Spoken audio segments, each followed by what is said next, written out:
Cours numéro 4, pourquoi les prix varient-ils sur les marchés? Alors là encore, on est en seconde, on va simplifier les choses au maximum. On a dit que sur les marchés se rencontraient des offreurs et des demandeurs.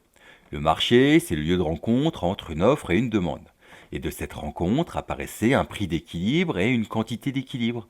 L'équilibre pour lequel le maximum de vendeurs et d'acheteurs étaient contents. Alors content entre guillemets. Mais s'il y a un équilibre, pourquoi les prix évoluent-ils dans la vraie vie? Un équilibre, par définition, c'est quelque chose de stable. Alors pourquoi les prix changent-ils? Simplement parce qu'il va y avoir des modifications du côté des offreurs ou du côté des demandeurs, des modifications de la demande ou de l'offre. Et ça va donner de nouveaux équilibres. Reprenons mon marché des cartes bulles bizarres. On avait un équilibre à 6 € la carte. Et imaginons que The Pokémon Company, l'entreprise qui produit les cartes Pokémon, décide d'imprimer plus de cartes bulles bizarres. Ce sont des choses qui arrivent. Vous le verrez par exemple avec le pétrole, ça arrive souvent. D'un seul coup, sur le marché, il y a plus de cartes à vendre. Ceux qui veulent les vendre vont bien devoir baisser les prix. Parce que sinon, ils ne vont pas arriver à les écouler. Conclusion, quand les quantités offertes d'un produit augmentent, le prix diminue, et inversement. Quand les quantités offertes diminuent, les prix augmentent. La plupart d'entre vous ne sont pas étonnés de cette conclusion, parce que vous savez que plus quelque chose est rare, plus il se vend cher, moins il est rare, moins il se vend cher.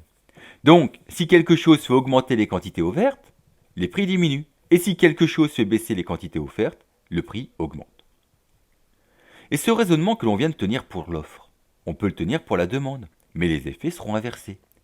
Imaginons que l'argent de poche des enfants soit augmenté de 10 €. L'éducation nationale donne une prime de 10 € par semaine à ceux qui ont été bien polis avec leurs profs.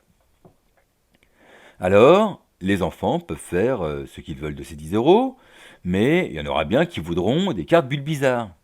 Et ce sont eux qui nous intéressent.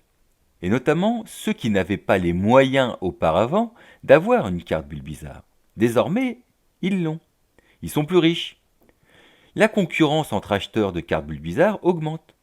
Les acheteurs qui veulent une carte sont prêts à mettre plus cher, ce qui permet d'ailleurs à plus de vendeurs d'être prêts à se séparer de leurs cartes bulles bizarres. Conclusion, quand les quantités demandées augmentent, les prix augmentent. Et évidemment, encore une fois, l'inverse est vrai.